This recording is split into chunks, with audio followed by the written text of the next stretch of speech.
storm and exactly as it's being observed by the aircraft observations, and then making sure that that size and that forward speed is reflected in the forecast. And that's why you see the numbers so big, and you see the numbers, big storm surge numbers, well outside of the cone. That's a reflection of the large size that we're seeing with this case. A large storm, and as Dr. Knapp pointed out, a lot of these are different. What do you predict or anticipate could be some of the headlines maybe that would come out of Helene, whether it's at the coast or inland? You know, normally you can pick out one and sort of say that's going to be the narrative. Unfortunately, in this case, it's truly going to be a multi-hazard event.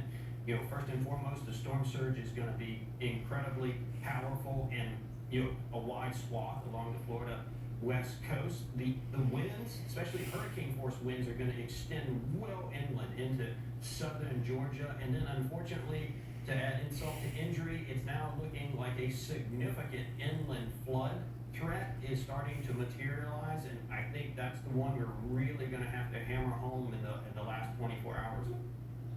And Jamie, track and recently intensity forecasts have continued to improve, but there are still uncertainties, including which area could get the full brunt of a major hurricane.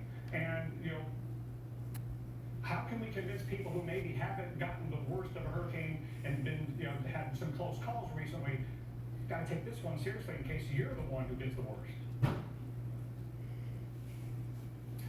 You know, Rick, I remember, you and I going out and talking to people after hurricanes that sort of made that calculation, that made that determination on their own. They unfortunately compared a forecast to some past storm that they had experienced.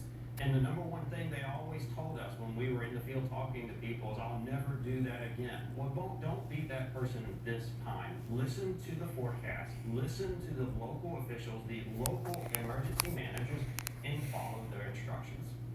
Jamie, about 30 seconds, but here as we approach about 24 hours ahead of a little over landfall, what do you want people to know right now going into the